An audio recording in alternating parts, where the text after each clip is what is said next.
I've not checked for N6. Let me check. I Let me can't see check for N6. N6. I've been searching for N6. N6 is not. N6 just messaged me that he can see PO.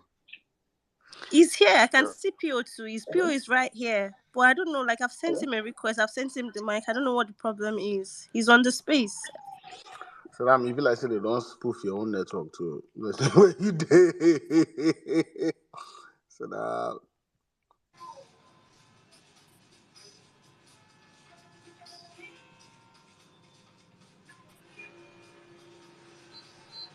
Looking at the N6, and it's not showing N6 is on any space. You know, I don't suppose someone around PO could get him to host the space.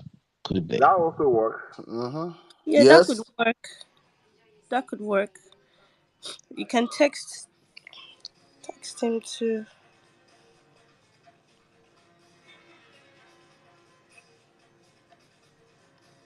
Sorry, I'm trying to scroll through again. Now everybody has changed their names. I'm seeing like 3 Peter Obis on this phone.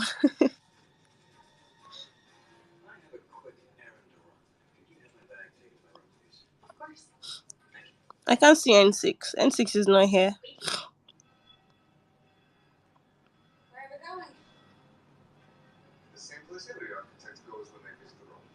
So, are you in Nigeria? That's a security question. You know that, right? So the reason I was asking was because of the network. Like, yeah, in hindsight, that was a dumb question to ask, but but that's why I was asking it. I can't see N6 is not on the space, but PO is here. PO is on the space.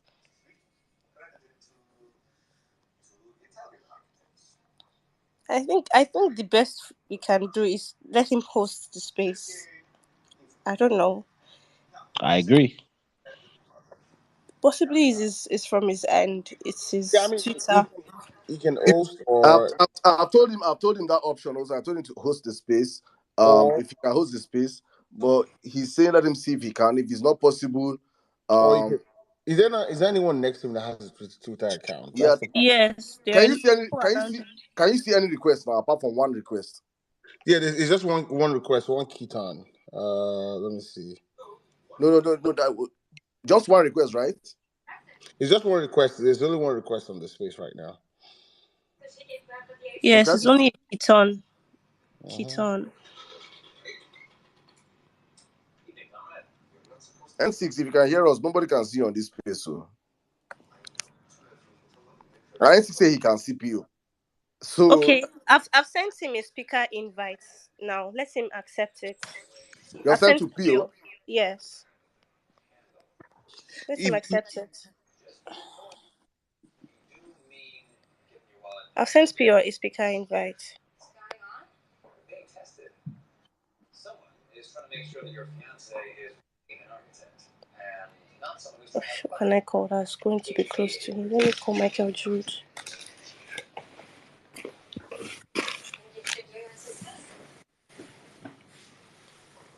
I can't find my small phone. I've sent PO speaker invite.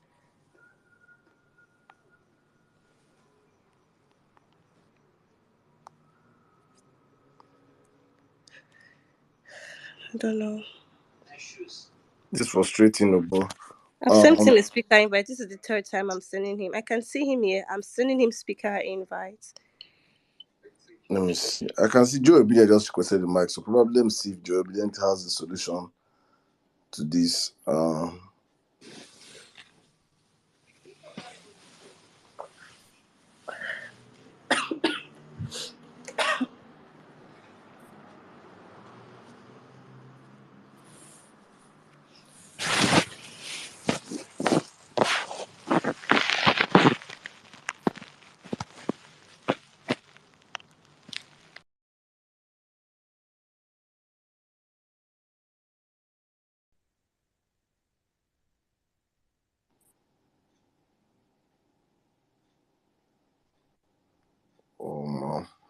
Let's keep trying. I don't know what to say. I've sent him speaker invite. And he's on this space. He's here. He's right here. Why can't I see him? Can you screenshot? I can see him. Please screenshot your this. Let me see. and send it to me, please. Send you a screenshot. I can't see him. Saddam, Otumba, and Sarah, turn off your locations. Turn off your locations under Twitter. Turn off your locations and try again. Okay.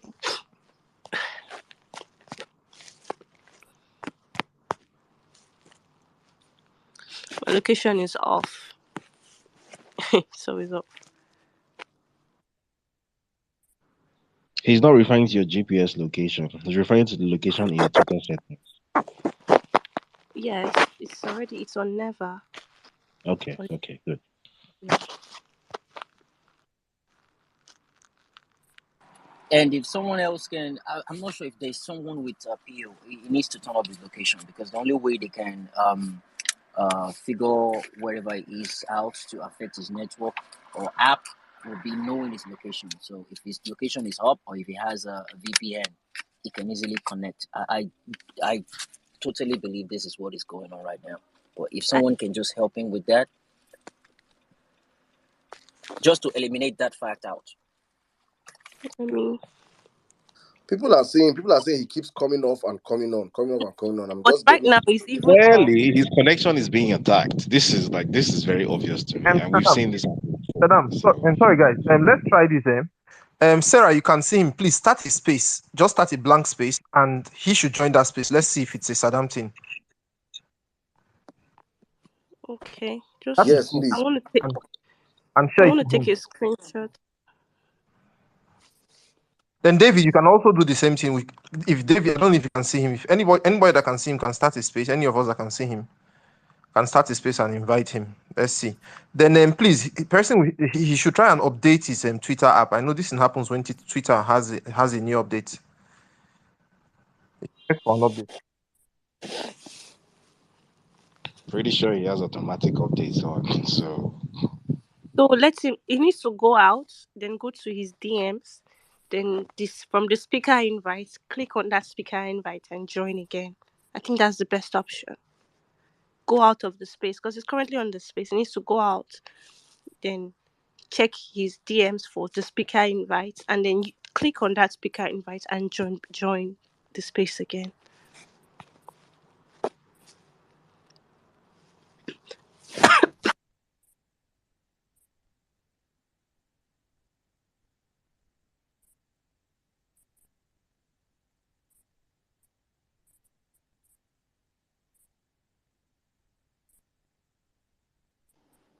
Man, this is crazy, honestly.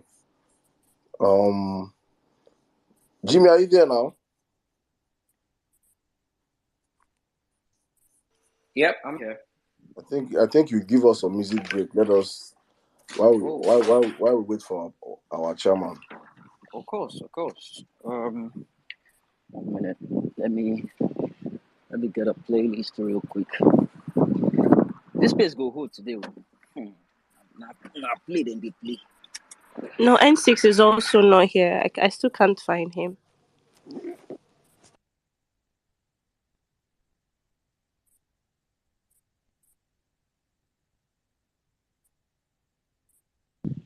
Sarah, have you done what Jimmy suggested with the blank space? Oh, I didn't know I was muted. I said yes. That's what I'm even trying to do now.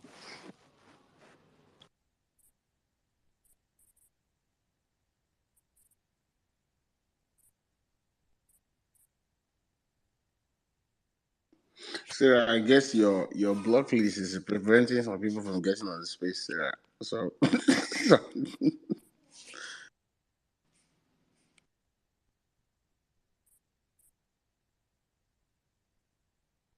Saddam, somebody said there's a way you can send. I don't know if it's possible to send a co-host to someone that's not on the space. So co-host invite. I've never seen it, but somebody just sent it to my. you can't do that. You can't do that. You can't. Yeah, the person has to be actively engaged on your space before you can. Yeah, I can.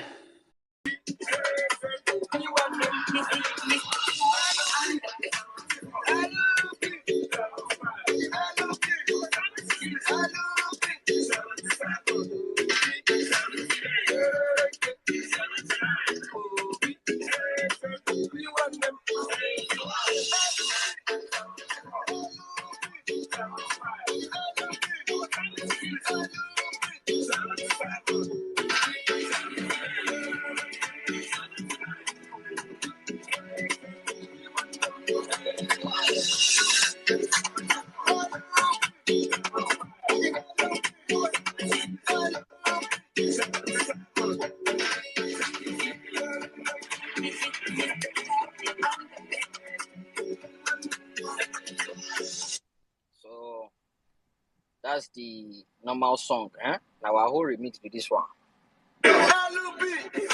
Jimmy. Yeah, go on, Saddam. I think I was saying if you could play that sound beat you played for us yesterday, that his interview. I think if you could do that breakdown for us while we wait for him, it would be amazing. Oh yeah, that makes sense. Yeah. May I hear our people first. We'll carry on with that one. All right.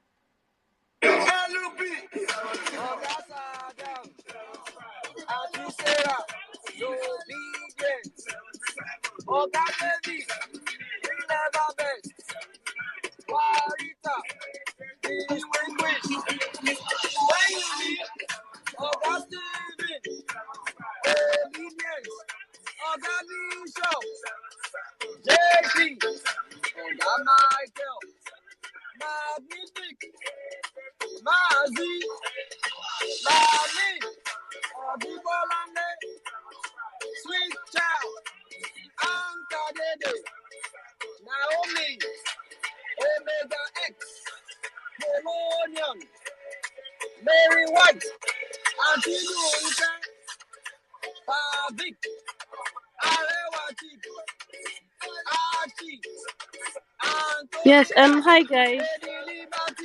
Sorry, Saddam. So I just spoke to him on WhatsApp, and MJ is going to Michael Judy is going to try and use. So I sent them a direct link. So also Madam Aisha said she has also been having that issue. Aisha Yusuf, she said she's also trying to come on the space. So I've also sent her the link. So right now he's even speaking on Zoom. So he said I should also send to Michael Jude. So they'll try to use that speaker link and just join in directly. So let's see if that's going to work. So they have actually gone out of the space now. Now they're going to use that.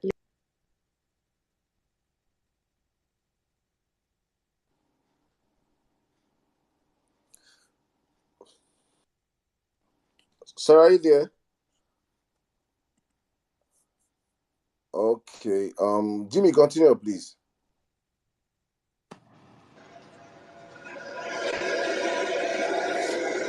People will say, hey, wait a minute. I'm telling the youth that are here, it is your future that they are toying with. I have children, I have kids. I have two lovely children that are graduates. Somebody told me just yesterday, he said to me, my friend Chida, we were going somewhere, and I was telling him about the text my daughter sent to me. I wish I read that type of text to you and you will understand. And somebody said to me, oh, I saw your son going to, that one was in Vietnam. He was going to run somewhere. He said he's going for interview for job. Peter, can't you give him a job? Peter, can't you do this? The boy doesn't even have, I said, none of my children have car. I was the only person who is governor and bank chairman, not to them. Nobody elected them. Why? They have to look for a job. They have to do what they need to do. Hello? There we go. He's here. Finally. Here we go. Your Excellency is here. Thank Finally. Can you guys Finally. can you Let's show him guys some love. Let's show him some love. Let me.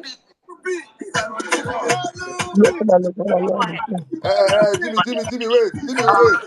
Jimmy, wait. Let me start You get by. somewhere ready to this am. Can you guys hear me? Hello, everybody. Jimmy, wait. You get Okay, somewhere is ready here. for Oh, this am. PO Wait. is here, please. I've added him now. The emperor, the conqueror, the champion, the lion is here.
right. Good evening, ladies and gentlemen. We're about to start this show from Afre. Request the mic back. Peter is here. So, guys, sir, can you hear us, sir? Yes, I can hear you. Sorry for the frustration, sir. Thank you so much, David. Hello. Let me first start by most sincerely apologizing to all of you. I wish it's something you can see me. I need to kneel down and apologize to all of you. It's a nightmare trying to get by. At the time, I was meant to believe, David, that there must be something wrong. There must be conspiracy or something here. But thank God we got there and everything. So I sincerely apologize.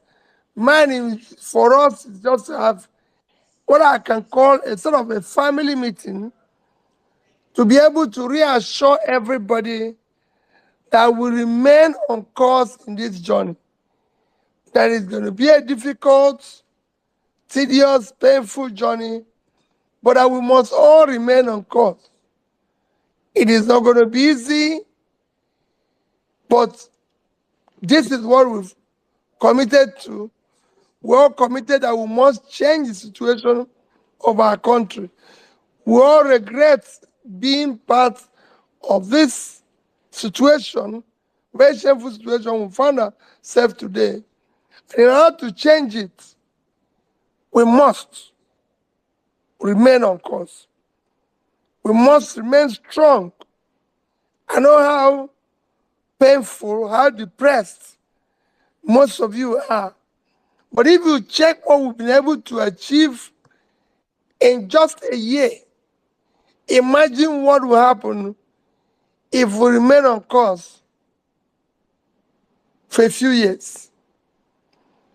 Right now, we're in the courts. The tribunal is going on well. I can't predict what the outcome will be,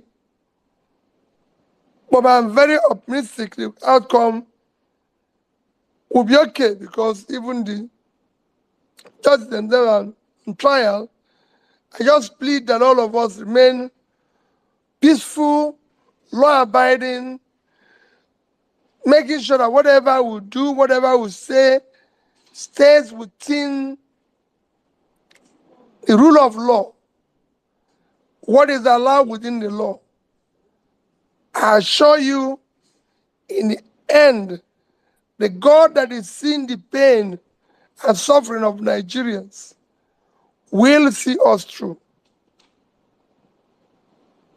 I'm very upbeat about that. I know how difficult it is for me personally and what I'm going through personally, but we must continue.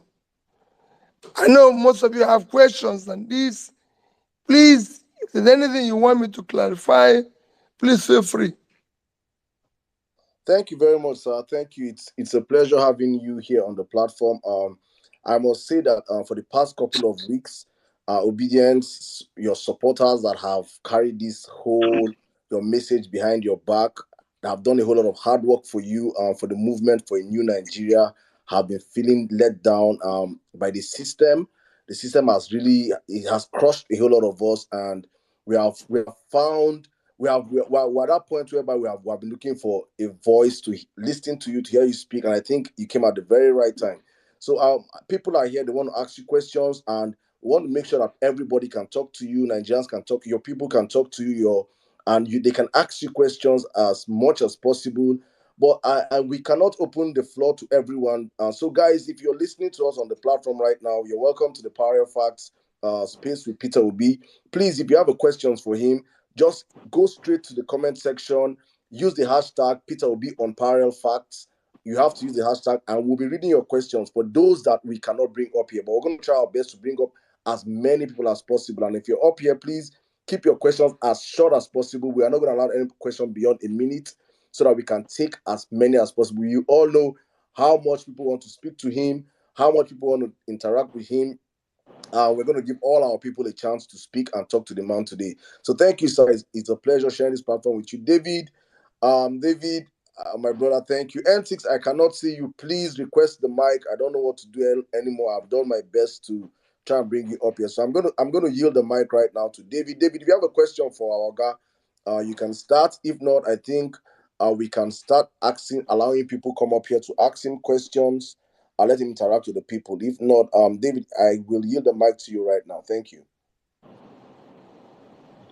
So I would actually like to pass him across to the audience, so to speak, as quickly as possible. But I guess the one I don't know if to call it a question or a clarification that I would like to ask for the benefit of the audience is with regard to the status of the actual petition in courts. And the reason I'm asking this question is that because of the news that emerged on Friday, the flurry of judgments uh, across different courts regarding the purported swearing ceremony on Monday, there's several pieces of misinformation and disinformation swirling around, and there are a number of people who seem to be under the impression that the judgments delivered last week somehow have some sort of a bearing on the subsisting issue at the presidential election tribunal. So I just like Peter Obi himself to officially clarify what is happening and debunk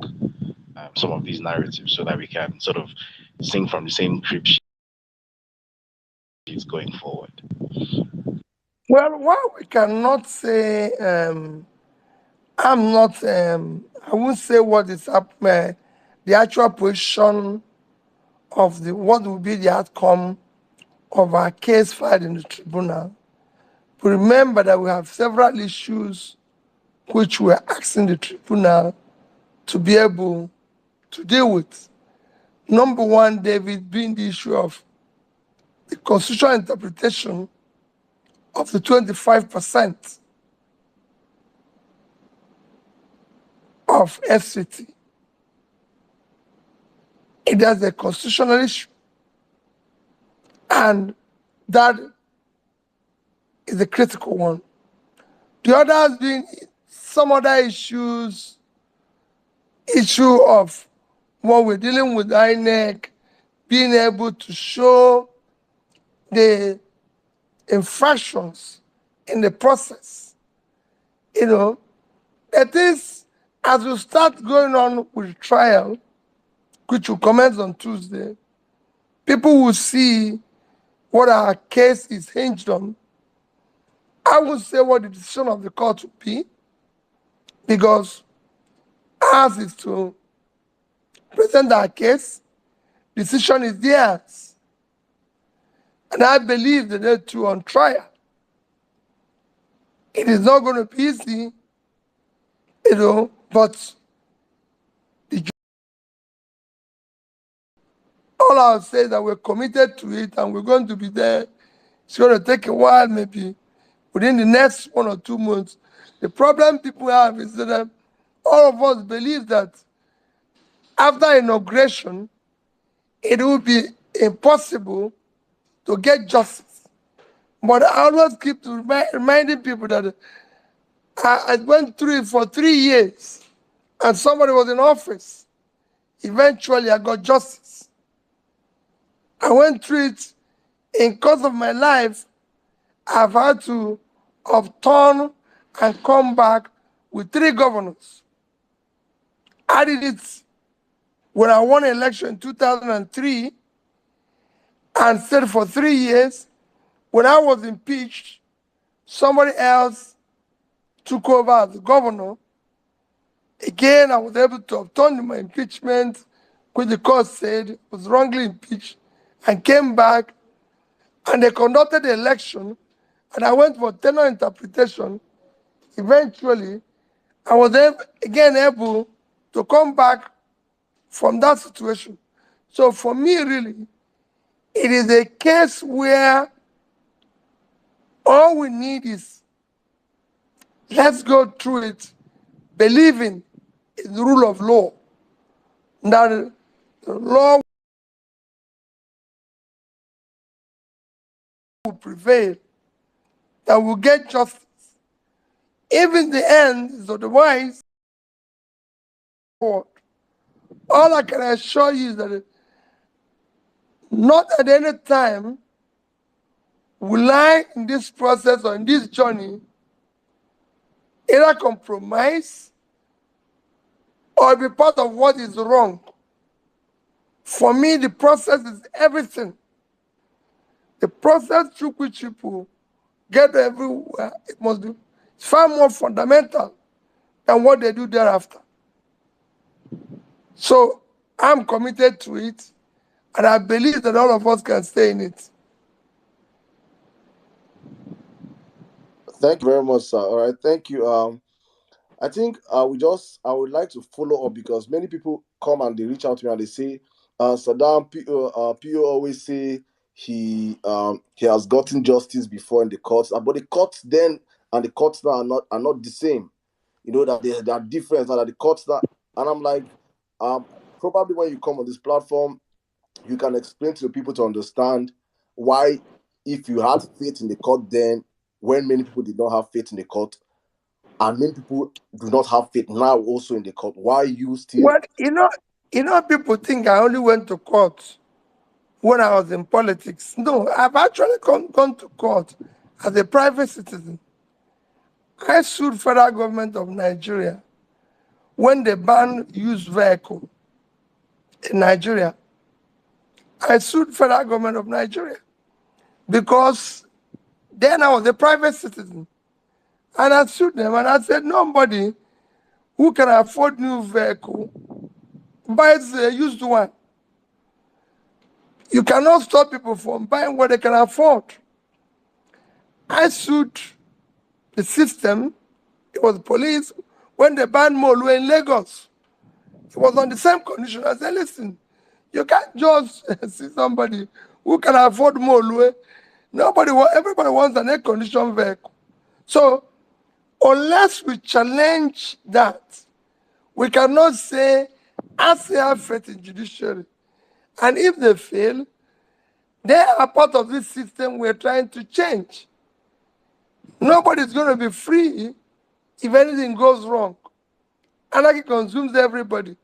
We've seen everybody end up in IDP camp in various parts of the world, including the high and mighty. So it's not going to... What we're saying here is that we want to make the system better. Today, everybody is unsafe in the country.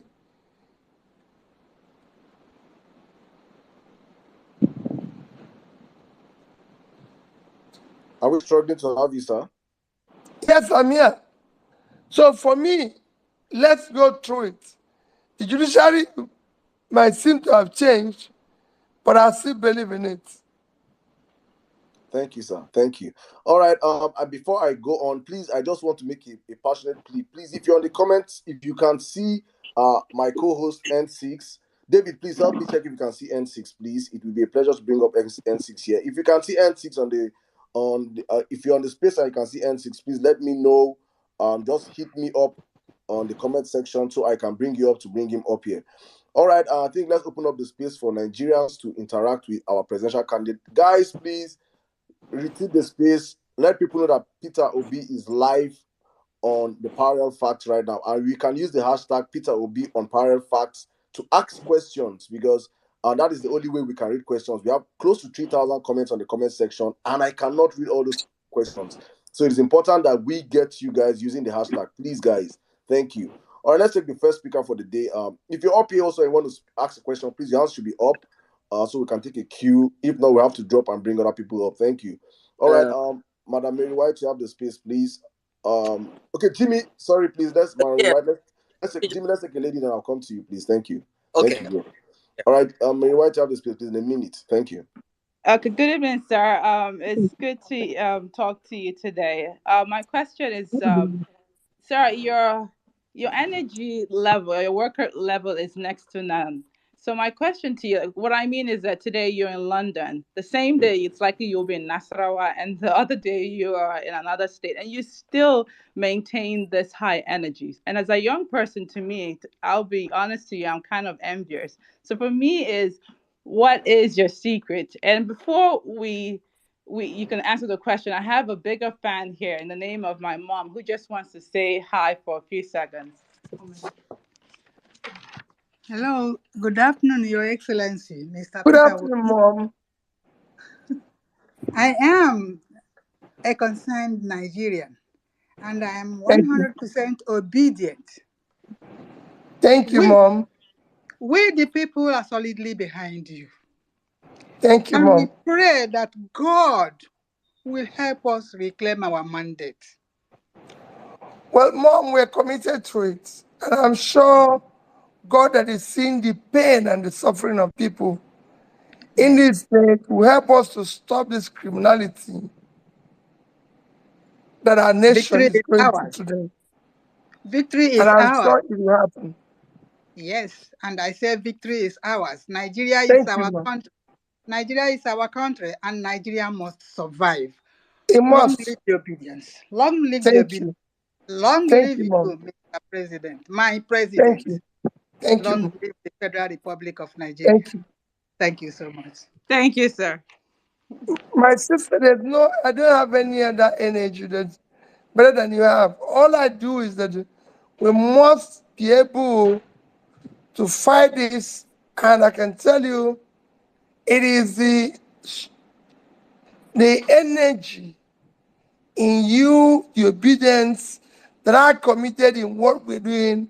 For me, like I keep saying, my desperation is to see Nigeria work, not to be the president, but to see it work. And I know it can work. We can have this pool of talented, committed people and allow criminals to hijack the process. Look at what we're going through. Look at the waste. If you see the struggle now to be anything, look at the amount of money we wasted going through election, spending over $1 billion to conduct an election that nobody will in any way assess as one. Look at even the cancelled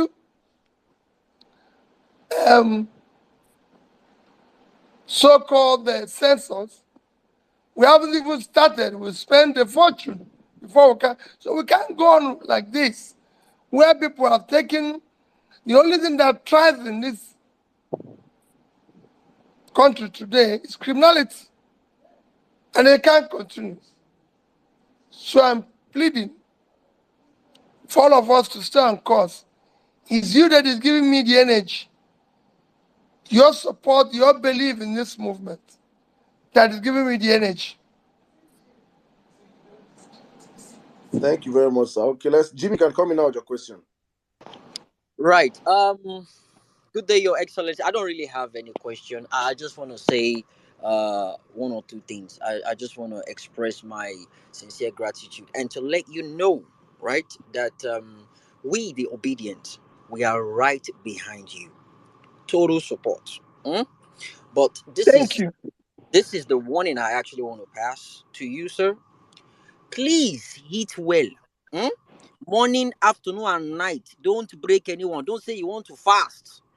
Eat well. We don't want a malnourished president. We don't want you staggering when you want to take No, over. thank you Eat very much. well. Thank Take you. your medication. Stay healthy. We need a healthy president. We don't want a Thank shaky you. president. Please. Thank Mm? you very much. And sir, please, I beg, do not apologize on our behalf again. Biko. Don't. Well, Because we let, are, with all due respect, 1 minute, we are dealing with demons. We will handle them. Let us handle. You do your own political thing. Don't worry. Do the whole briefcase thing. Shake them. Talk to them. We go handle them. Iron let, sharpeneth iron. We go handle them. Don't worry. It is politics. We will handle them. let me plead on that one. Let me plead on that one. Let me plead on it. All right. Go ahead. We're trying to change the system. When people say that apologize, they mention that the other people don't apologize. What I would plead with you is to know that we're trying to change a system, and we must believe that when we're wrong, we will say we're wrong. when we do things that are not right, so apologize is the part of that new Nigeria we want to build. Being respectful is part of it. Being this is part of it. We can disagree with our fathers. There's nothing wrong in that. But when we do, we'll still apologize to them. Even if they're wrong, we still apologize to them because they're fathers. There's a lot of respect and everything. I can assure you, we'll go on doing that. It's not going to change. And I'm not saying, I know what the obedience, I know what all of us are going through. Nobody has seen me defend it. I believe that you're the right course because nobody can go through what people are going through in Nigeria today. You'll be lucky if you remain sane. It's enough to drive anybody to insanity. It turn themselves into robbers and everything. Do the right thing. Sir. The country must survive. Okay, sir. So if you want to apologize, you can apologize on your own behalf. See obedient, eh? You just Okay. No, give okay. and leave us because if you say No, one day, no, I take that. so Apologies will be on my behalf. your And behalf, not not on behalf of the uh-huh, family. It will be on behalf of just uh-huh. strictly Mr. Peter Obi. Because if The it's on family is behalf, not yeah, included. if it's on behalf of Obi, you go apologize, tire. Oh. If you do this one here, I go whip another one. Right, more court. You go just the apologize. They go. So on behalf of you, You don't apologize. No you, problem. you don't Moving do a beg, forward. Jimmy. Thank you. Thank Moving you. forward, guys, please don't come here and ask any questions about the ongoing court case. Please do not do that because it's still in court. We don't want a situation whereby you'll be speaking about what is not actually meant to be spoken of. So please keep your question very simple, short, and straightforward. Thank you very much. Back to you now, Saddam. Thank you. Thank you very much, my brother Jimmy. Thank you, sir. And that's just one part of the movement you have not been with, you have not spoken to. So you see that I think he speaks for majority of us. Please, just going forward, I'm happy that you came up here and say you can only speak for Mr. Peter Obi and Obedient Movement. We're on our own. We're fighting this fight on our own because we ran for these elections using you. So please, you should understand. I've always said that. And I've always said people, even when I was campaigning, you see where David will say something, they'll say, David is this. I say, listen, David is on his own. They say, I studied this. I said, these people even disagrees with me. And that is the new family we want to build, where people can assert themselves and say, you're wrong, because I'm not perfect. I'm not consistently wrong, and I apologize where I am. But I want us to build a family where we can be together, believe, even when we're talking about new Nigeria, people say, oh, Peter Obi can do it. I said, no one person can do it. I wouldn't do it alone. If we had succeeded, we would have sat down and bring the best people on board. And all of us will go into it and try to change it. And if we find anybody wanting, we won't even take 1 second to throw the person overboard and move on with another new person because this must work. Thank you I very much, work sir. in a system where I've always had people challenge me. In my 8 years of being governor, go ask any commissioner who work with me, they all still very close to me. They all disagree with me. People will walk into my office and say, how can your commissioner be talking like this? Ask him to do something, say that I'm coming from the governor. He said he doesn't know who is the governor. I said, because he's the commissioner. We are all co-partners in this struggle. All I assure you that you will not find me wanting. My style may appear to be a little bit weak and everything. And I always tell people, humility is not weakness. It is a virtue. There's nothing wrong in saying I'm sorry. And I'll continue to say I'm sorry. But we'll get there. As long as I don't do what is wrong or offend the family, I have to add a bit of my own style. And I allow other people to do theirs as well. And if there's a place where we need to sit down and discuss, we'll discuss as a family. All right, thank you very much, sir. Thank you. Okay, let's take more more people in the conversation right now, guys. If you want to ask questions, I'll be taking questions from the comment sections and using the hashtag Peter Obi on Parallel Facts. That is the hashtag we're trending today, and that's what we'll be asking questions from. So please, if you ask any questions, use that hashtag behind it. If not, I won't be able to read your questions. So please, very important to use the hashtag Peter Obi on Parallel Facts. Thank you, guys. All of you on the platform right now, you can retweet the space, you can share the space, let people know that our president is up here and he's speaking. So I'm going to take the next question. Let's take a lady right now, Madam Clarita. You've been here for long, so I'm going to give you a minute to ask your question. Thank you very much. You have a minute now. Thank you, Emir Saddam. Good evening, sir. It's a pleasure to have you on the space, and it's crazy to see the number of people who have joined the space. I'm going to keep my questions short. I have two questions. The first question is, following the unfortunate outcome of the presidential election, we have seen some Western governments who are, supposed to uphold democracy, validating the unconstitutional outcome of this election. How does that make you feel?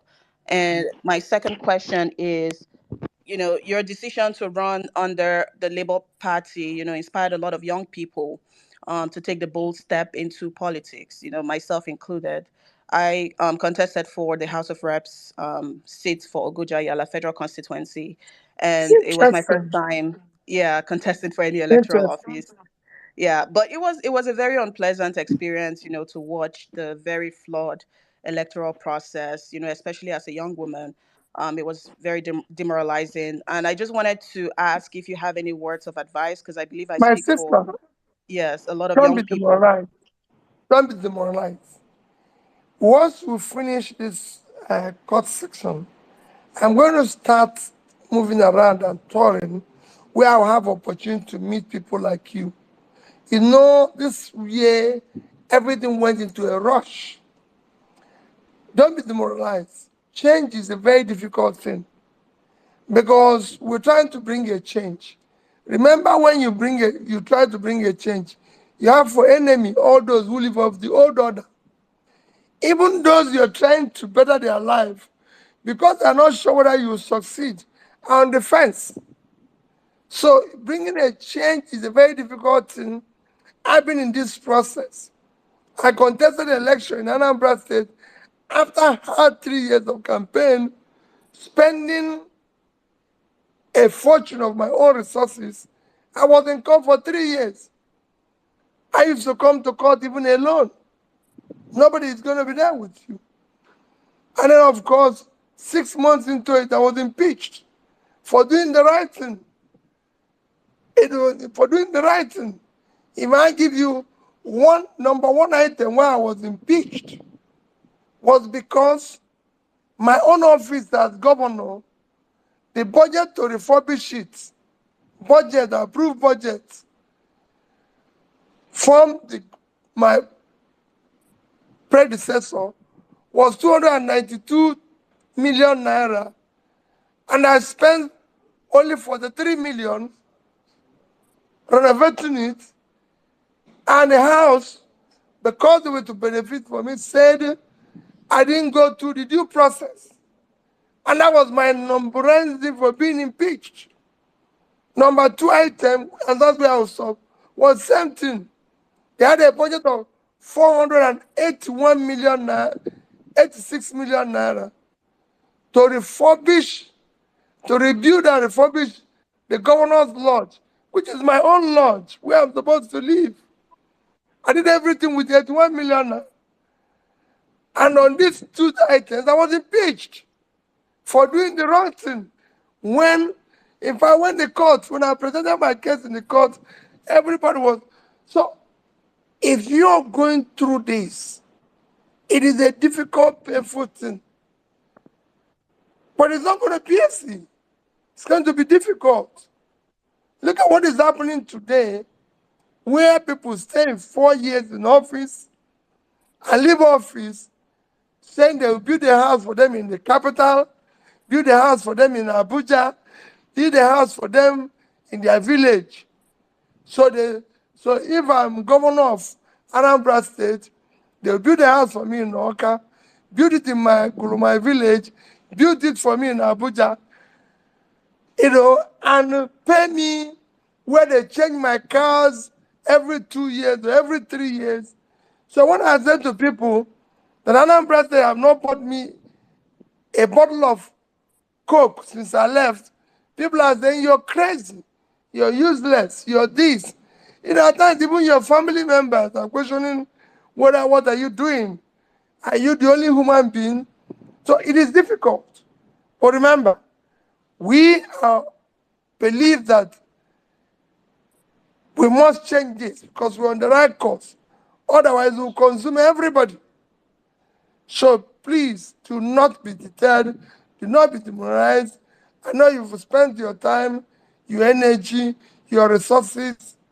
It is difficult, but don't go away.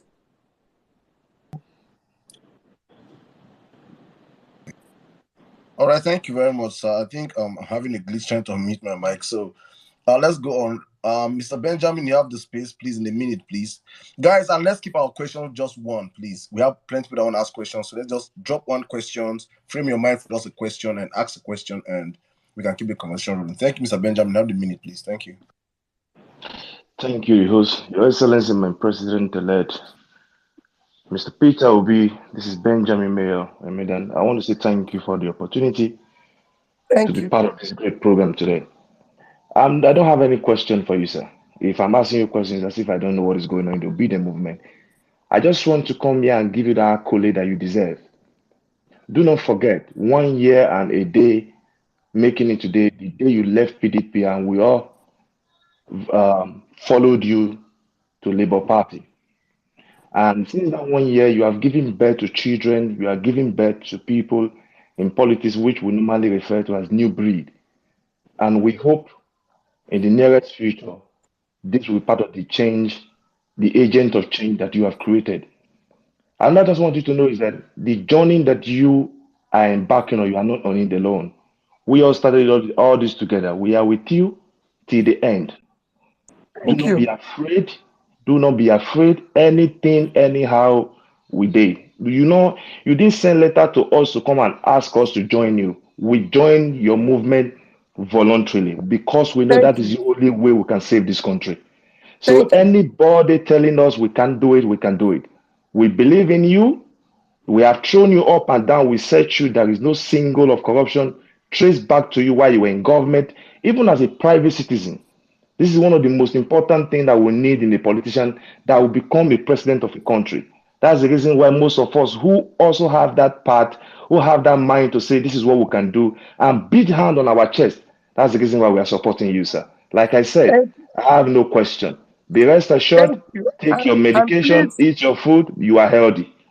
Thank you very much. But I also plead with all of you, if there's anything you think I'm not doing right, please feel free to tell me. Know that I'm a human being. I make my own mistakes and everything. There might be things that I've done in the past or I'm doing that is not right. Please tell me. If it's something that I need to explain, I'll explain my reason for doing it and all that. All I assure people is that I will not knowingly. I'm one person who has sworn with my life and my children that I will never knowingly. Yes, Your Excellency. Do anything that is wrong or take government money. We have it. We have it. Please don't be advising me from. We must be a family that advises each other. Tell each other when you're wrong. Especially, I want to hear bad news always. So we don't have bad news. We have what they call virulent space. There we'll be able to criticize ourselves and correct ourselves. That is what we're doing there, sir. So if you have done anything wrong, just like what my brother said, Jimmy, we'll say stop apologizing on our behalf because we have this thick skin that we put on. Anything that come on social media with the chest and nothing they happen. All of us did here. So anything that has to do whether you are doing well, whether you are not doing well, we always have a way to communicate with you, sir.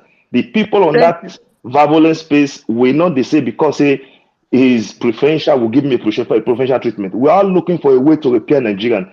That is what you have started. You cannot go away from it, and that is what we are all doing. We tell people to the face, this is what you have done, and this is wrong, sir. So as of the moment, I can tell you categorically, you have not done anything wrong so far. You only apologize on our behalf as a father that you are. We can understand that. But there are some people that does not deserve your apology. Thank you. I rest my case, sir.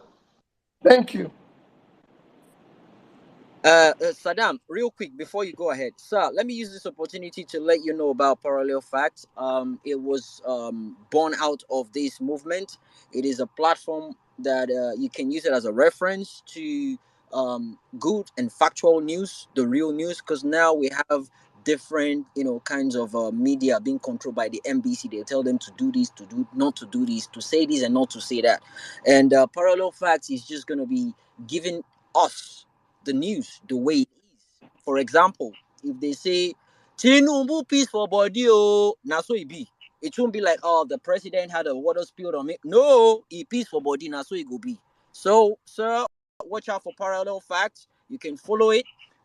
It's a place you can refer to as a source of fact, good news. It is what it is. They're not sugarcoating it. They tell you the way it is. It might come late, but it's true.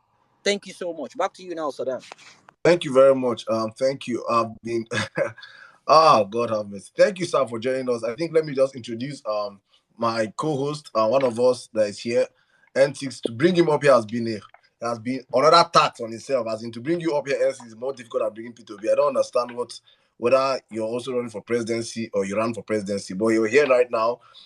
Please let's keep the conversation rolling, guys. A question each for a minute, for 1 minute per question. Let us we have hundreds of requests and over 4,000 questions down there in the comment section. So I don't know how you guys are going to do it, but you're going to be here for a very long time because Obedience really want to speak with you. They want to hear you speak. Many people are banking on hearing you speak as a source of hope for them. I think I'll yield the mic right now to N6. N6, you are coming right now. Then I'll come back to our speakers. Thank you.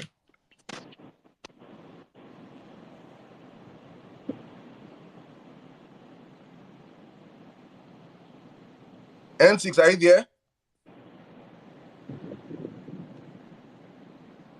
All right. I think N6 is struggling with his network still. Let's take a lady. Then I'll come back. We'll come to you, N6, if you're ready. Mombolale, you've been here for long, so we have the space in a minute, please. Good evening, Your Excellency. Thank you Good for evening, my joining us sister. here. Right. So initially, I was going to ask a question, but then, I know you're a man of faith. You have described your journey as being one of with the grace of God and a miracle in itself. And so I was listening out to the Holy Spirit, and it came to me that I needed to read out Psalm 91 because I know that you're not telling Very us all good you're going Psalm. through. It is indeed. I am reading the Very good Psalm. amplified version, and it speaks to the security of the one who trusts in the Lord. It Yes. says, verse 1, he who dwells in the shelter of the Most High will remain secure and rest in the shadow of the Almighty, whose power no enemy can withstand. I will say of the Lord, he is my refuge and my fortress, my God in whom I trust, with confidence and on whom I rely. For he will save you from the trap of the fowler and from the deadly pestilence. He will cover you and completely protect you with his pinions, and under his wings you will find refuge. His faithfulness is a shield and a wall. You will not be afraid of the terror of night, nor of the arrow that flies by day, nor of the pestilence that stalks in darkness, nor of the destruction, sudden death that lays waste at noon. 1,000 may fall at your side and 10,000 at your right hand, but danger will not come near you. You will only be a spectator as you look on with your eyes and witness the divine repayment of the wicked as you watch safely from the shelter of the Most High, because you have made the Lord, who is your refuge and my refuge, even the Most High, your dwelling place. No evil will befall you, sir, nor will any plague come near your tent, for he will command his angels in regards to you to protect and defend and guard you in all your ways of obedience and service. I'll say that again: to protect and defend and guard you in all your ways of obedience and service.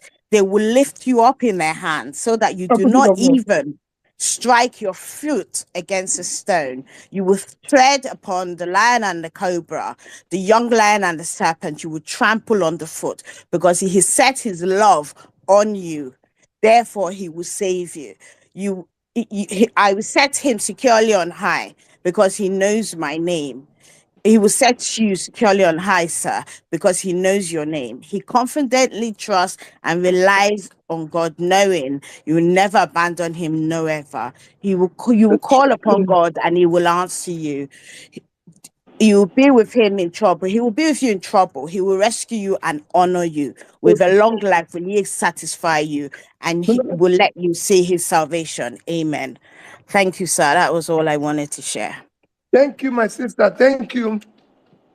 When you started, I said a very strong psalm, and I assure you, we're all here by his grace. It is by his grace.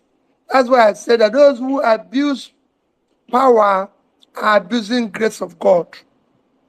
Whatever we are in life is by his grace, and you cannot afford to abuse his grace. And I assure you, this is our journey. We will succeed by his grace. Amen. Amen. Thank you, sir. All Thank right, you. thank you very much, sir. That was worth it. That was a wonderful prayer there. Okay, let's keep the conversation rolling. Mr. Joe Obedient, you have the space in a minute, please. Thank you. Okay, thank you, Sam. Good day, Your Excellency. Good evening. It's an honor speaking to you. Happy 1 year anniversary in Labour Party. You have done the unthinkable, the nearly impossible. I'll be very quick. My first thing to say is, please, Excellency, I don't know if it's safe for you to do it, but please open more exposure for us, like you did with the oil test. I'm sure you have a lot of other information of things going wrong in Nigerian economy. More exposés like you did with the oil theft, the level of oil theft. There is a lot happening in Nigerian economy that we don't know. Can you hear me, sir? Yes, I can hear you. Okay, I am asking that you should please help us with more exposés, informations you have about things going wrong in the economy that we, general masses, don't have access to or don't know about, or we have been ignorant about, because that was a very small at the beginning, but it was very deep, and it exposed a lot. No, definitely. You know, I said everything that is a criminalized system. You know, and that is why you see us politicians juggling and paying any amount of money for position, doing all sorts of things, killing and maiming people, doing all sorts of things too. If it is going to work, the level of aggression, the expenditure, and everything would drastically reduce. And that is why we must have a process that is transparent, because once that starts, that will be begin of building a new Nigeria that will solve this problem. All these problems we're going through. So thank you. I will continue in that direction. Now it's like I'm focused on this trial. When it's true, either way, we'll continue. All right, thank you very much, sir. Let's take a lady right now. I will be skipping it. One guy, one lady. Next, so I'm bringing up someone that I will describe as one of your top soldiers on social media. She goes, when I mean literal war, she goes to war, defending you on her own against a whole lot of enemies that come after you. So and yesterday was her birthday, so I promised her that you're going to wish her happy birthday, and she's here up here. Oh, you would have given me. I wish you can even send me a number and everything so that I can send it personally to her. But Let her speak. Let her go on. speak. Probably you can wish happy birthday to her directly. Thank you, sir. Distinguished Oluchi, you have the space. Good evening. Good evening, sir. My name is Oluchi, Good evening, my sister. and I'm dialing in from the United States. I'm a big fan. I don't even know what to say right now. Like, I'm so excited talking to you.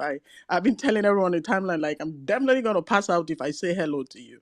But it's such an honor being here talking to you, and I've never had to speak to Thank you. any leader in Nigeria. You don't understand what you're doing for us right now. We love you, Peter Obi, and we're solidly behind you. Wherever you Thank go, you, my whatever sister. you want, whatever it is, just let us know. We love you. Now, I just have one question, and this is concerning the incident that happened at the UK airport. I have been worried about that incident, especially the fact that it happened after Festus Keyamo said that they're going to match Labour Party propaganda to propaganda, and then suddenly we had the news that someone cloned your identity.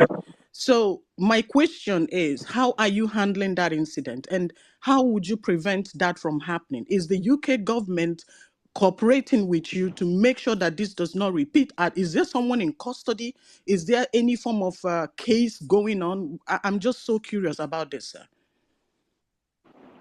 Let me, on behalf of the Obedient family, most sincerely congratulate you on your birthday. I know it was yesterday, but we're still on the even month. So our sincere congratulations. May God Almighty, who have been with you, bless you all this while, grant you many more healthy, fruitful, and happy years. Thank you, sir.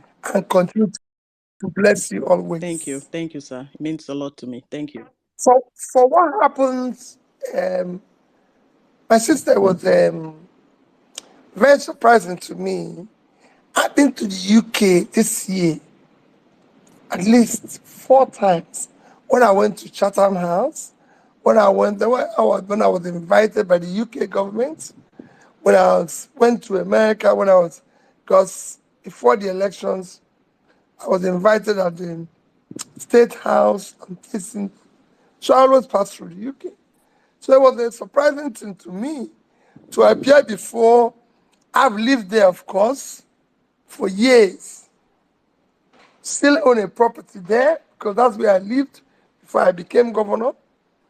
And for me to appear at the airport and you were asked to sit down, I was surprised. But all this happened within a few minutes. I must say that I was happy it happened. Because there's so many dramas that happened in that trip that I can't tell because we are conversation in the phone, but I can tell you a very shocking thing when somebody now appears and shows you that your identity is duplicated. My first reaction is to say, well, it means nothing until I was referred to an expert on identity duplication who shocked me. My initial reaction is, this is nonsense. It doesn't mean anything to me. But when I told a colleague and a friend of mine in the UK, he said, I'm going to refer you to identity duplication experts. And I went to see, after an hour, 20 minutes meeting, I came out shocked. Because I used to travel. Of course, first he told me, he said, Peter, listen, this is what, I don't want to call it, call some countries that use it to track people. He said, Peter, you could be implicated for set up a rape. Because simple, you book a hotel, they book at the same hotel, They have their own gang who comes in there. You're in that hotel, set you up. At night, somebody says, oh, you did this, you did this. And they call police. In the UK, everywhere in the Western world, this is a serious case that you can't get a bail for. It could be implicated in murder because it's your duplicate. And because it's your identity, you checked into the same hotel. They use it to check into the same hotel. Same thing goes if they are checking any luggage. The same thing, you know. It went on and on and on, but thank God nothing happened. I'm managing it, you know. I've been to the UK since then, and while they too are investigating, we hope. When I arrived after that, I was asked what went wrong. I explained to them. When they found out it's duplicated, they said they are looking into it. That's all I can say for now. I'm also very careful, extremely careful. I'm managing it. I'm hoping nothing goes wrong. But it all started from here. That's all I can tell you. It's something that started from Nigeria. And I'm being careful about it. Thank you very much, sir. It's insane what you've been through in the course of this movement, and I for myself, I tell a whole lot of people that ask me and that get so agitated. Probably they say with your response, that you're calm and everything, and I'm like, you guys have to really understand that this man himself is passing through a whole lot himself. And with the grace you used to take all what you're passing through, it's something that's worth emulating. So thank you very much for that, sir. Please make sure that you're always picking up, because one thing I want to assure you here is that you have the people. Do not forget, that's what you should understand. You do not ever have something and you keep quiet. You have the people behind you, strictly behind you. So please always speak out. The people, the office of the citizens are ready to always stand up for you. Please, where you feel you have to speak up, speak up. Thank you very much, sir. I will. I'm sure it will even get worse as we Yeah, go forward. I will be here to fight for you, sir. Thank you. Thank you. Let me bring in my co-host. N6 have been here for the longest. So N6, I don't know if your audio is good now. Yeah, can you hear me? Yeah, I can hear you. Good evening, sir. I might start this. I might start asking you questions from the most basic angles, because I really want us to start somewhere and head somewhere, so that way we don't discuss tribunal in one question, then the next question we're discussing something totally different. Please, sir. Currently, the president-select of INEC, we cannot even verify his real name. So I might ask you one of the funniest questions, but please, let's start at the very beginning. Excuse me, sir. What is your name? Where are you from? Who is your father? How many siblings did your father give birth to? How many children do you have? Who is your wife? Just basic standard information that currently, as we speak, we cannot even swear that the person in Aso Rock can give this information accurately. So let's just start at the most basic. Who is Peter Obi from beginning? Introduce yourself to us, sir, like we've never met. Very simple. My name is Peter Gregory.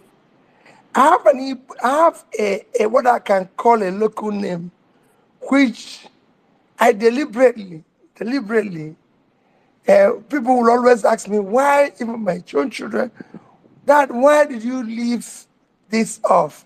And I said to them, I don't know why my father gave me that name. Because, Peter, they say, is rock. Then my father gave me an Igbo name that says, Ongu Base. What it means that you can't die.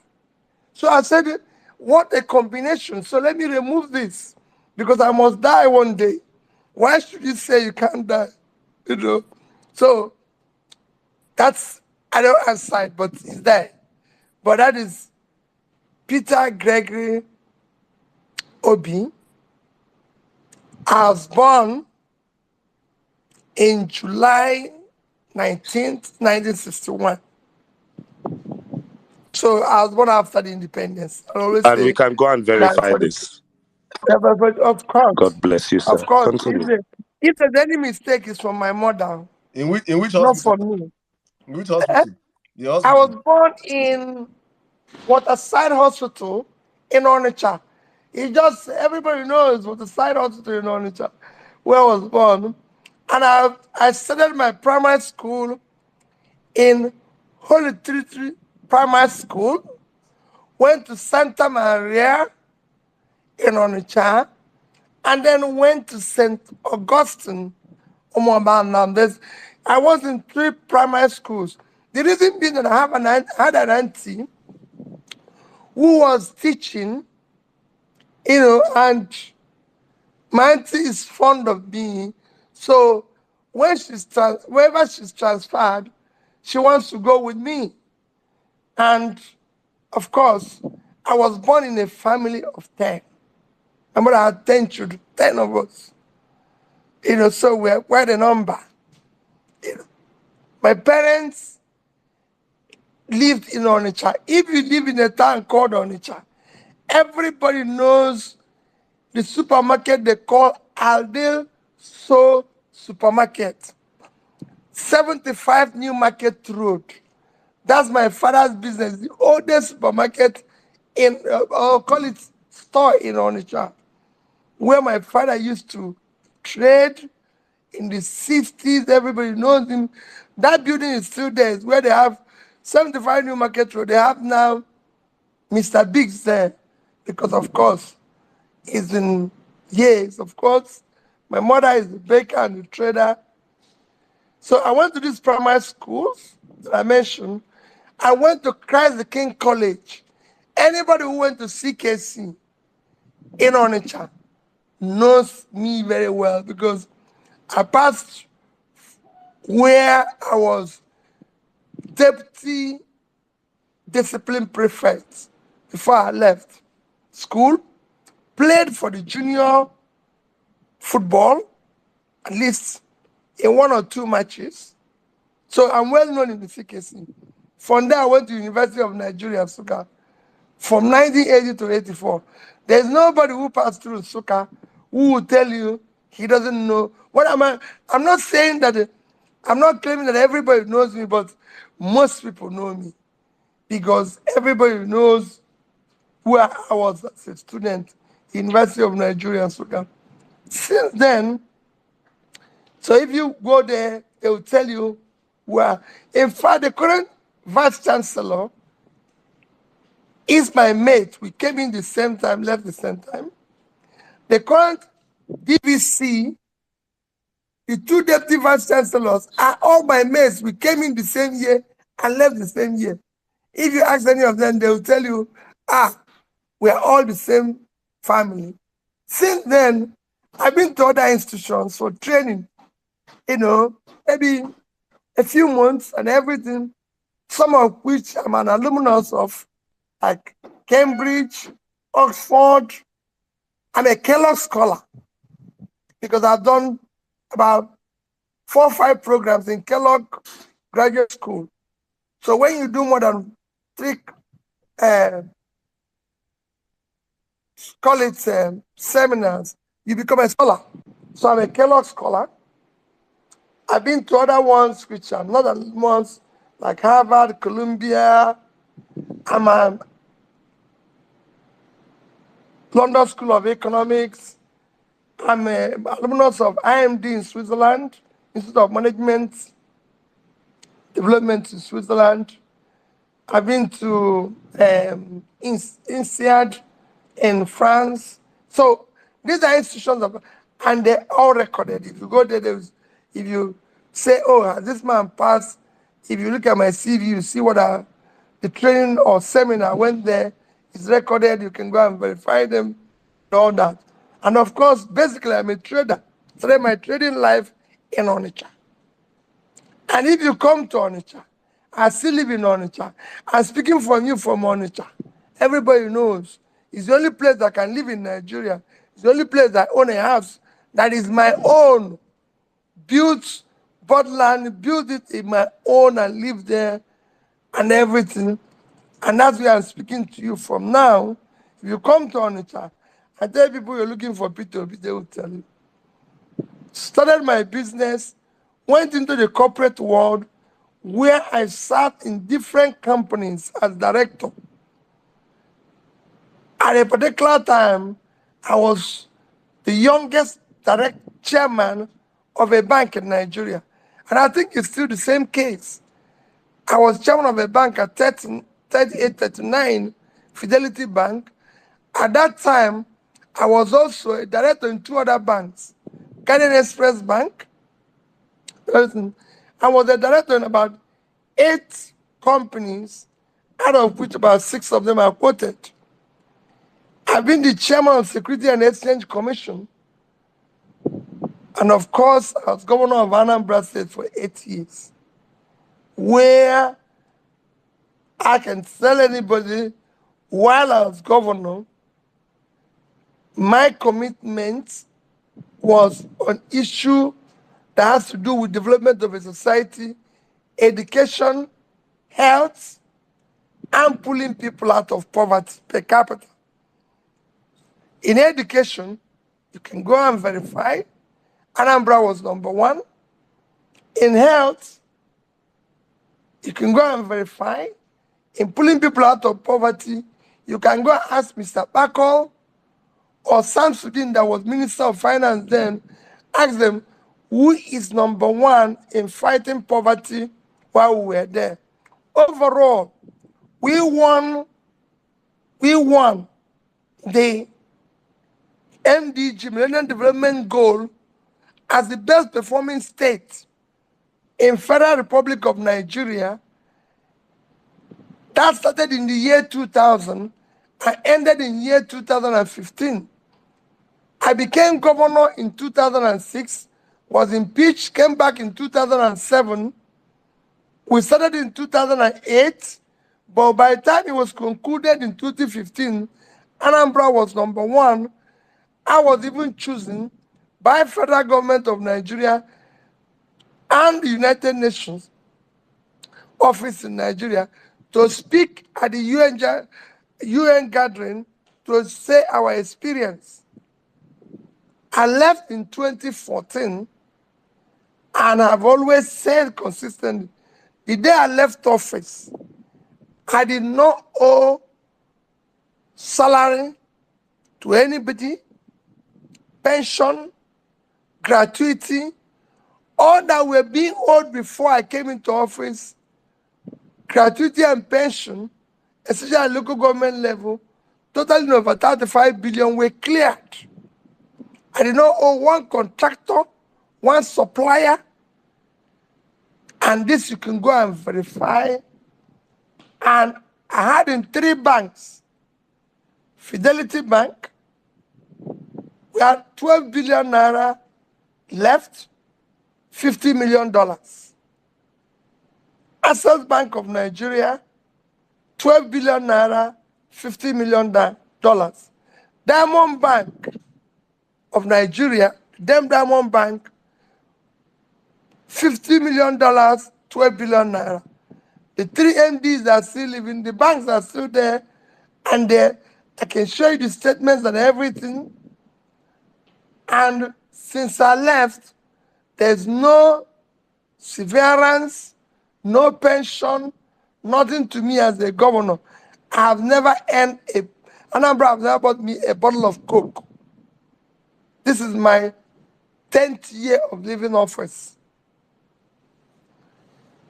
Because I refused to sign the Anambra Governor's Pension Law.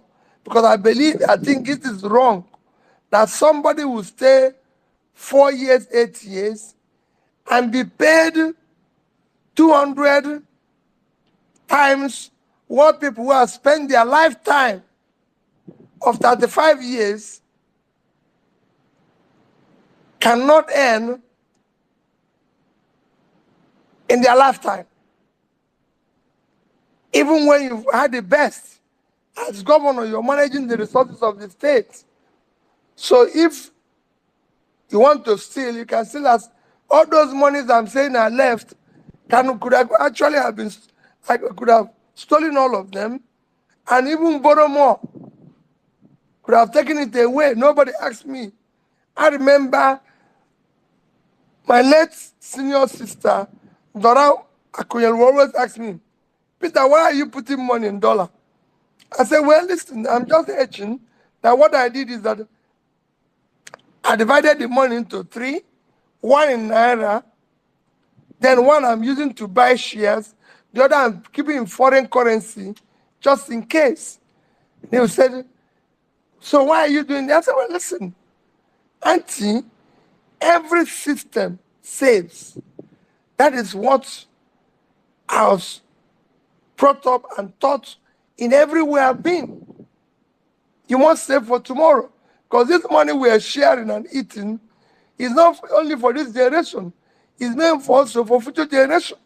This oil we are sharing from is a diminishing assets. One day it must finish. So we must save for tomorrow. So there's sorry, sir. I listen to everything you say. And my major question remains, a nation that owes 77 trillion naira, about, double-digit unemployment rates, even look at how the election ran. Why are you interested in leading Nigeria? Just in 1 minute, why are you, with all this stress, sir, I would have packed my bags and gone to London and taken a holiday. Why are you disinterested in helping Nigeria? Well, for me, it is, thank you very much for that question. Because you know that what is happening can change. You know you can change. You know it can be better. Why will you want to see a situation that can be better and you will not want it to be better? Because you can sacrifice for it and make it better. Because let me use the instance of what we're going through today, especially I was speaking to somebody. I was in Kaduna. I'm sure you must have seen it in the news just yesterday. I was in Kaduna. And I said somebody whom I argued for about 2015, 2016, when Buhari was coming into office. And he was telling me that as a military person, he's going to fight the insecurity. And I said to him, listen, you don't fight insecurity by might, by power, by using guns and everything and all that. Yes, you do that, but you have what you can call fighting insecurity in what I can call natural way. So we met again, and I said, are we more secured now? So he gave me a excuse. This time I said, let me tell you. The first method of fighting insecurity is by ensuring that you pull people out of poverty. The more you pull people out of poverty, the more you fight insecurity. It is when you've done that that you'll be able to deal with the issue of those you can call criminals. But today, the system has been criminalized because people have stolen the public wealth instead of investing it in critical areas of development like education, where you now have almost 20 million people, 20 million out of school children, where you have so many people who are supposed to be educated who have not had the benefit of passing through a school, where you have 130 million people living in poverty, and you say you want to fight security by shooting them or by putting police on. No, you need to start pulling them out. So when you think you can do something, why do you have to stay away from doing it? I'm sure you have read what WHO said,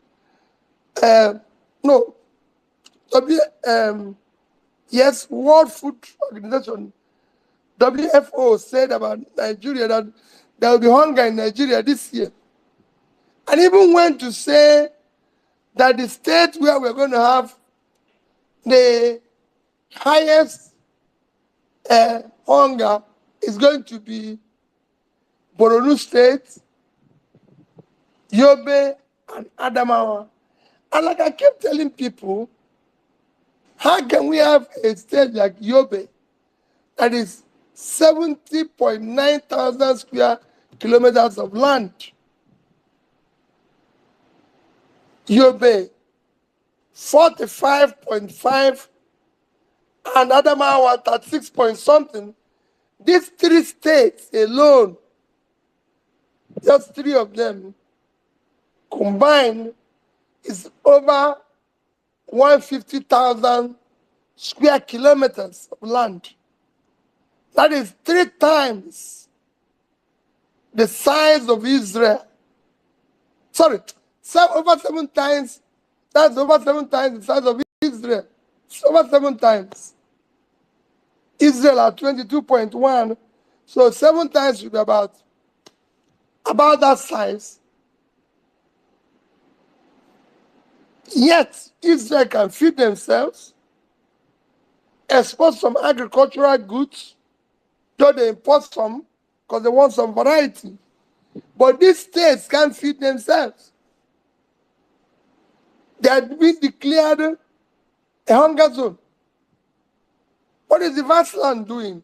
So if you see opportunity that you can solve this, if you see opportunity that the vast land in the north can actually earn more money than oil, most of you are calling from, are joining us from the United States, and you know that today, the #1 state in terms of GDP in America is California. What is propelling California? Is agricultural knowledge. And this is what we can provide here easily. And that is why I want to get involved. I want to get involved. I want to be part of changing this narrative. I want to be part of changing this negative situation of Nigeria. And that's why I keep saying, for me, the expression is to see Nigeria work. I'm sorry I took more than 1 No, minute. that's You fine. allowed me That's fine. even Thank 10 you for your minutes. reply, sir. But I have to do that because we can't wait. Anambra, for example, that I came and did a little work, we were number 26 and 27 in WAEC and NECO, and we became number 1.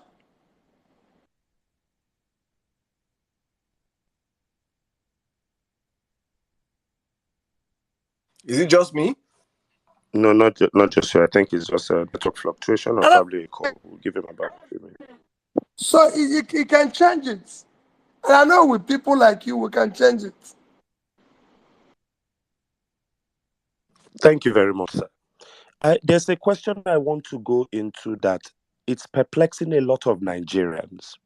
There is a Pandora's box that was opened in this election, the Pandora's box of tribal hatred and tribalism. It's worrisome at this point. I dare say, because we have a lot of it's online, we more or less had an e-civil war than it being physical. Please, sir, what would you suggest for frayed nerves, especially with what happened with tribalism, anti-Igbo sentiments to around this election period? How do we start to heal as a people, considering who is in Aso Rock now is not somebody we believe in? So how do we heal as a people outside of governance, considering this Pandora's box of tribalism in particular, although there was some religious and bigoted coloration to it? How do we heal this tribal Pandora's box? What ideas do you have? I'm one of those, I've always said it, and I said it throughout my campaign. the truth is that we don't have a tribalism and this religious thing people are imputing. It is strictly concussion of the political elite, the criminal elite, to continue in poverty.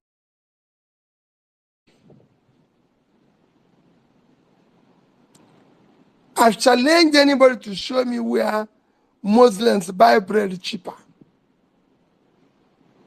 I've challenged anybody to show me where Northerners buy bread cheaper. There's more poverty in the north than there is in the south. So it's not a tribal issue. And I've said to anybody who cares to know, if I'm president today, I'll be celebrated in the north. It's not a religious issue. I've not seen where Muslims buy bread cheaper, or there's a road town that the Muslims pass through. I've not seen where Christians buy bread cheaper or anything, or there's a hospital built specially for Christians. When Nigerians are sick, Christian, Muslim, they go to Dubai, they go to Egypt, they go to England. And I, for one, I've said it, I was governor for here for 8 years. 8 years.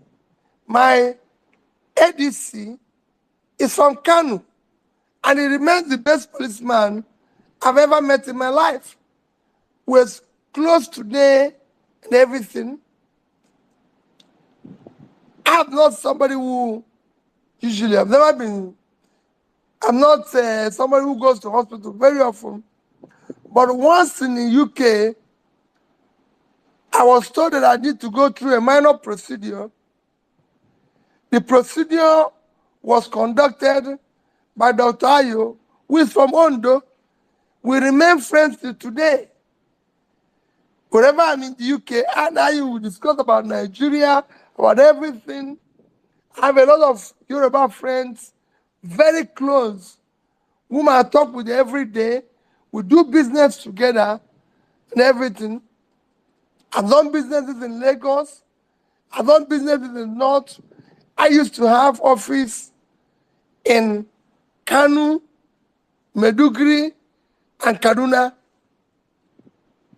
And I said it just yesterday, that if we want the country to work, we must resuscitate the industries that have collapsed in Kanu, Bompai, Sharadan 1, Sharadan 2,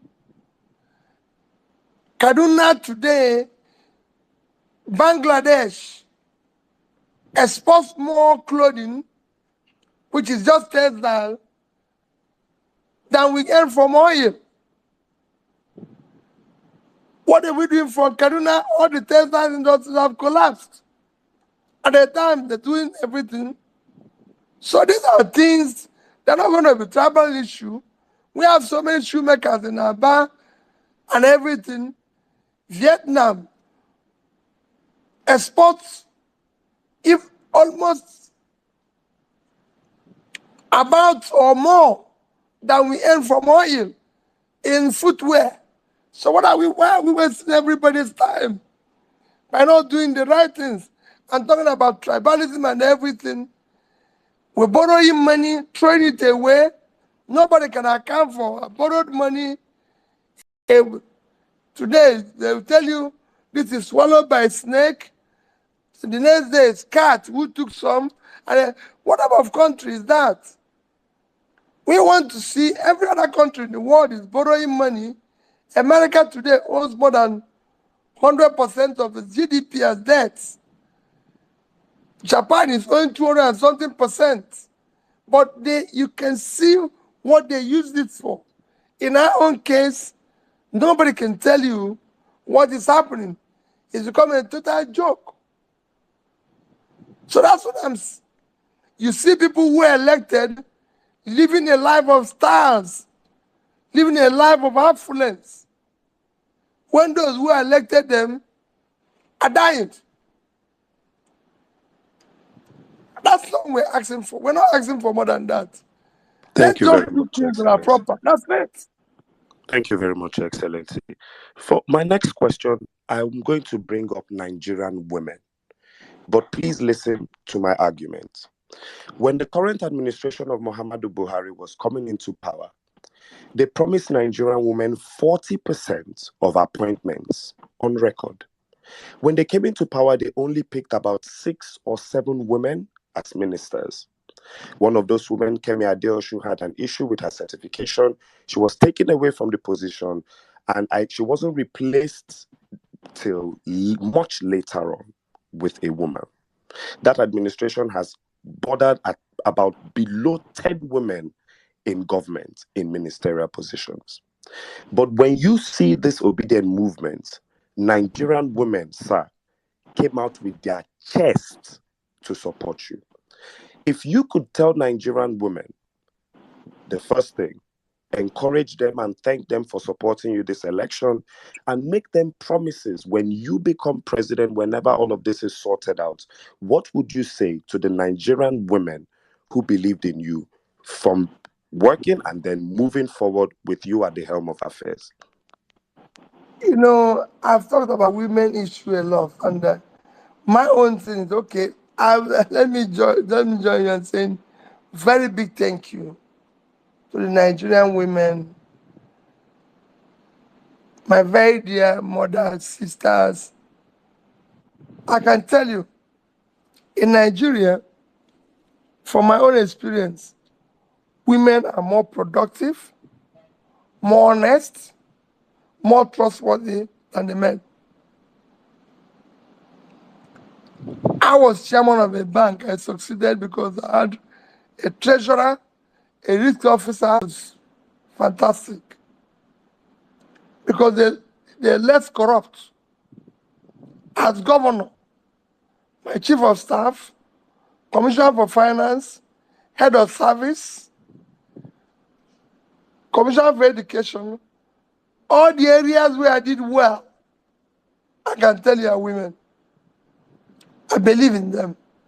If I had believed that without bringing them on board is a major part of where we are not productive and even more corrupt. So it's something we need to deal with. But knowing how things are here, we need to back it up with law. That's why I keep saying it must not go on without being backed by law. If we're going to say they will have 30% or 40%, let's legislate about it and ensure that it's going to work. I've studied what is happening in Bangladesh. If you go to Bangladesh today, because they have something that is backed by a rule of law, that's why they have a prime minister today that is a woman, opposition leader that is a woman. Their number one export is clothing. That industry is 60% occupied by women, in terms of employment. And I was in the villages and saw what they could do. So I assure you that I'm not going to make fake promises. I know what is happening. When I came to Anambra State, I kept telling them, I can't do all this and come and fail. It will be, you know, people didn't vote for me on the 25th of February. They didn't vote for Peter Obi. They entrusted their hope on me. And you can't dash their hope. It was like going to a bank to credit their money, hoping to withdraw it at an appropriate time. It's not because, they know they're not going to get anything from me other than just keeping to my promise. And I would have done that. I had people like, so many of them sacrificing and following me around and everything. It was, there's no way I would have done a lot including ensure that Nigerian women are brought into governance, ensure they are placed in corporate world, because not just in government, and pay emphasis to education of the women, young girls in the north. Okay, thank you very much, sir. I think we have a couple of questions from the comment section. So we'll be engaging that way. Allow comment questions from our people down there. They really want to talk to you, but we have close to over 35,000 people listening to you now. So in case you don't know, that's I have people on Zoom. Yeah, people and on Zoom. they're telling me that I've abandoned them and went on this Twitter. Let them stay abandoned. Let them stay abandoned. You have done so many Zoom meetings in the course of your campaign. You've never had this space with us. I was actually with them until people said no. When I was struggling with you, I was answering them, but now they feel very abandoned. I'm waiting. Let them stay abandoned, sir. For the moment, we have tried having you on this Twitter space for a very long period of time. All through the elections, we couldn't. So I think I'll just rush out down to our I'm not hearing you again. What is happening? Can you hear me, sir? Can you hear me, sir? Hello, sir. Can you hear my voice, sir? Can you hear me, sir? Yes, sir, I can hear you, but they said I should abandon you people. Yes, I can. Tell them that he's the president of 200 million Nigerians. They would have to be able to share him, please. It's not public property. They said I should leave you people alone till next time. Yes. So I agree. So let me and these Twitter people continue. Thank you, sir. Sir, can you hear me now? You are 35,000 on this platform alone, madam. It's still a conversation that it's a conversation of two of us. Both of us are going on together. So I'm listening to the questions. All right, sir. Can you hear me now? Yes, I can. Okay, let's take the next speaker. Let me bring in Savik now. Savik, you can ask your question in a minute. Then we'll take our ladies drop off. So let's take Savik in a minute. Mr. Babatunde, you come after Savik. And Savik, you have a minute, please. Thank you. Thank you. Sorry, Saddam. If we can work on the timing, one question per person. We have a lot of people. Thank you very much, His Excellency, for giving us this opportunity to interact with you. One of the things you said during the campaign, which actually galvanized a lot of us, is that you told the corrupt establishment, if they can find just one corrupt case where you stole money, that you will abandon your campaign. The recording in progress. Technical hitch that we've not been able to have. Yes, I'm listening to you. Can you hear me? I'm hearing you. So now we are getting an interference from your others from the Zoom meeting. I don't know if you could. Okay, don't worry. I'm going to ask them now. Continue, just continue. One of the things that you said that captivated a lot of us is that you dared the establishment, the corrupt establishment, and you told them if they can find out one corrupt case against you, that you are going to abandon your campaign. And up to this moment, even as we are talking right now, they've not been able to come out with one single thing to actually indict you with. And because of that, what they have actually embarked on is actually going around with misinformation, propaganda, and a lot of going after your personality to see how they can actually go after you. And this is not really a question. What I'm asking is that with all this barrage of misinformation, barrage of propaganda, barrage of going after your person, trying to make sure that they degrade you, you've actually kept the energy level even far better than what we saw during the campaign. We've seen you engaging with Nigerians. We've seen you engaging, talking to a lot of people, trying to motivate people, even engaging with the so-called politicians that were actually against you during the campaign. So I want you to talk to us. What exactly, is the brain behind, this kind of mercy and this kind of grace that you have. Because for me, someone like me, I would have broken down by now, but we see you standing every day and still talking to the issues that are actually affecting Nigerians. Tell us what is actually behind the grace that you have, sir. Thank you. My brother, is very simple. If you live in a system, I said it before, where you can see in pain and everything, people going around trying to live a life where life can be better. I met a mother who told me an interesting story. He had a daughter who was sick. The daughter is sick.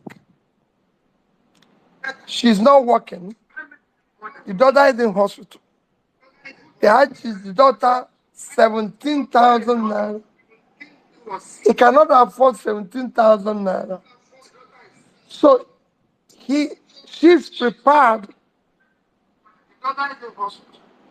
to sleep with somebody if the person can give her 20,000. So she's prepared, but was lucky to meet a foundation being run by a good Samaritan, a good Nigerian, who listened to her story. Instead of sleeping with her, was able to pay her 20,000 and decided to pay the daughter's school fees through a university. These stories abound in Nigeria every day because people are jobless. People are not doing anything. And you know you can help. Why can't you help? That is the energy. That is why I go around in schools. I go around everywhere doing that.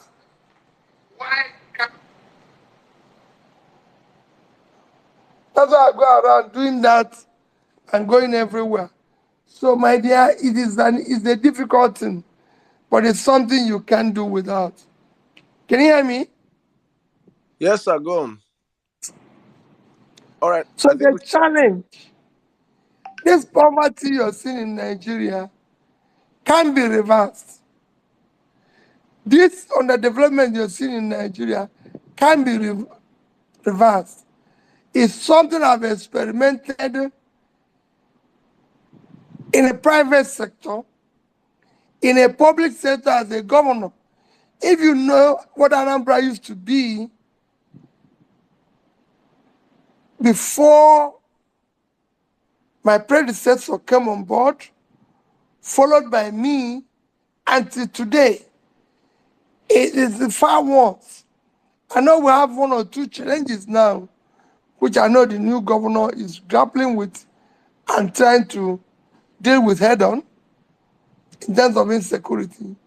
But I assure you, it used to be far worse than it is today. It used to be far worse. We started changing it and everything. So it can be changed.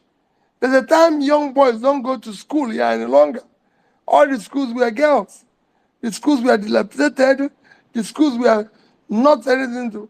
But we can change it, and the story is all on the positive side till today. So it can be the same thing can happen nationally. It is something the country can be changed. It used to be a beautiful country where people had hope, had everything. So I know it can be still be changed. All right, thank you very much, sir. Let's take a lady.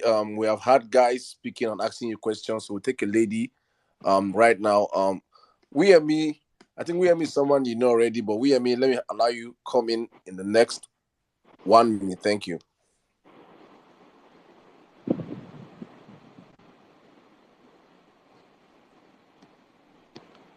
Hello?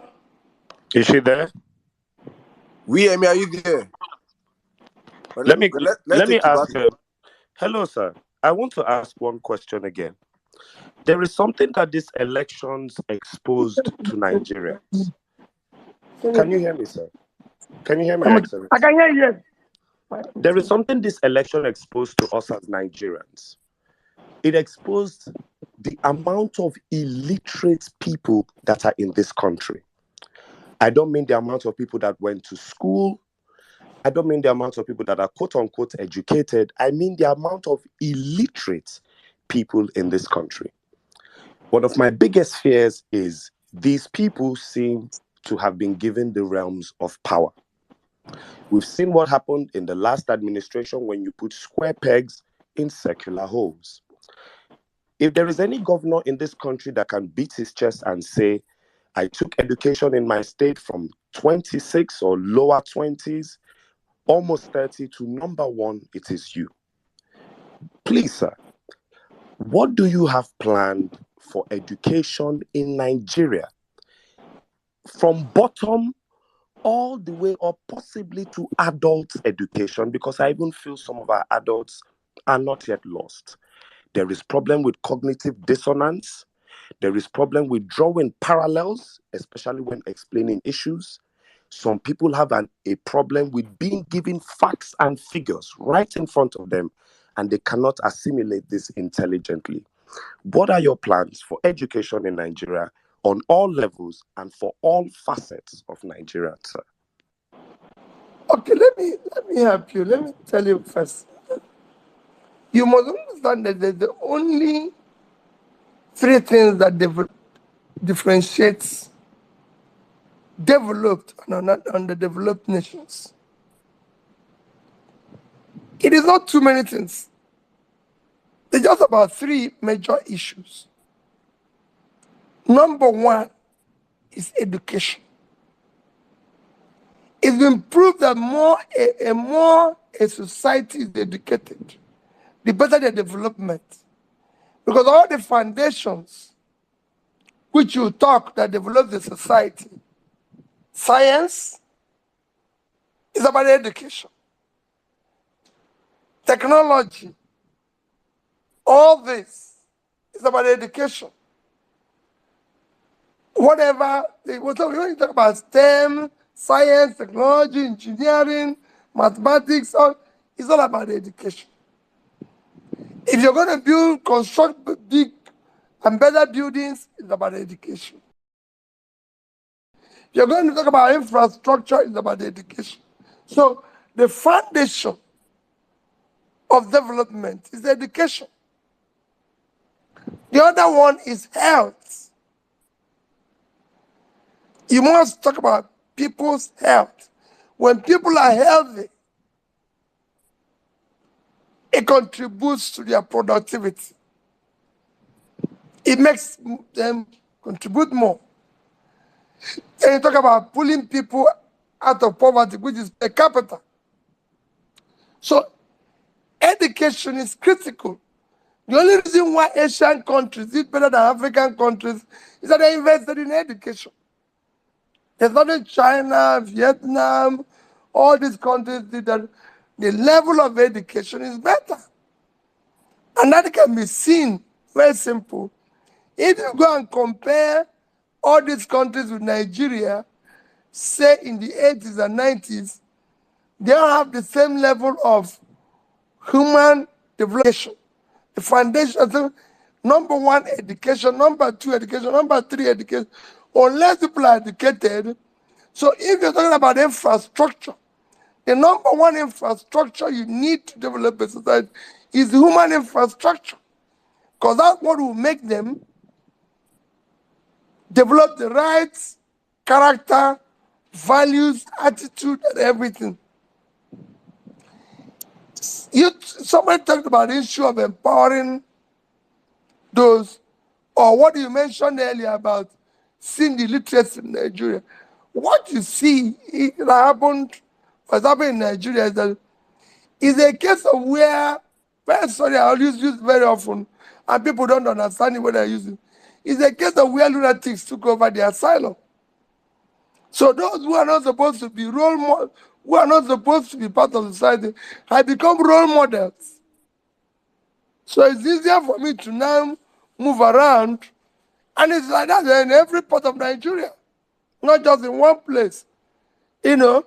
So you see somebody without a daytime job, driving around with several vehicles.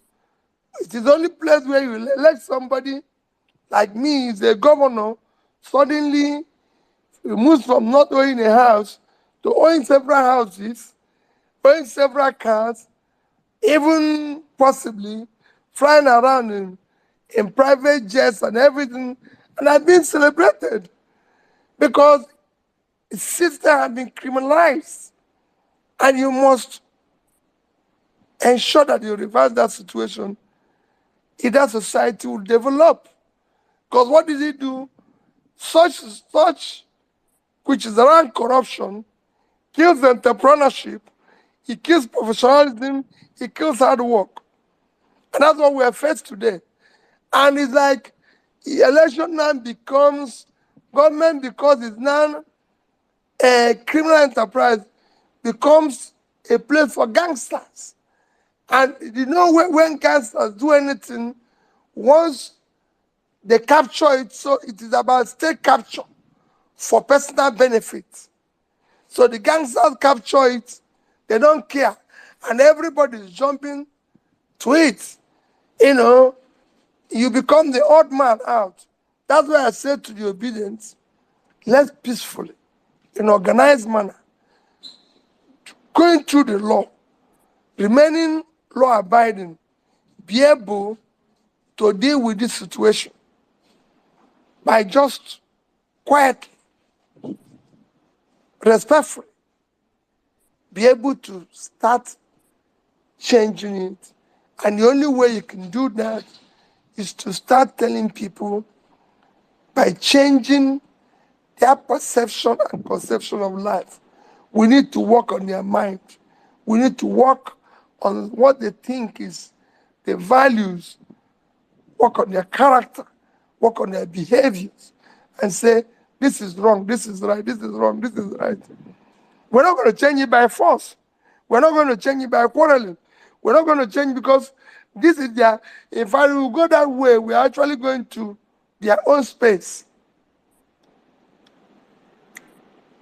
All right, thank you very much, sir. I think let's bring in a lady now. Kibati, can you hear me, please? You have the space in a minute, please. Thank you. Hi, Sadam. Good evening. Good evening, Your Excellency. Wow. Oh boy, I'm blushing. I finally get to speak to Peter Obi. Good evening, sir. Boy, oh boy, I've got so many questions for you, and I don't want to get beaten by Saddam, so I'm going to try to keep it brief, as brief as possible. Everyone on this space, obedience generally will tell you that we've been to the ringer. I do not know how you cope. I don't know how you've managed the last couple of months. But it's been hell. You know, it's just been hell Well, for me, navigating. there's nothing, you know, it's something we need to be part of. There's nothing, you know, in life of struggling. Coincidentally, I don't think I've gotten anything easy in my life. It's been struggle, pain, and difficulty, especially where you think people are doing the wrong thing. And I lived in a system where things are totally wrong. So people like you, those poor people you're looking at their faces, are giving you the courage. I used to tell people, I visit schools. At least, I visit one school at least a month. I recall going to a school in Kogi, in a village in Kogi, and I found young people naked, almost coming to school, under a building without a roof and everything. And I see how excited these children are. See me, they don't know who I am, but they've just been told that I'm coming to roof their school. And I was almost going to faint because They all jumped on me. I found myself in the floor, and they were all on top of me.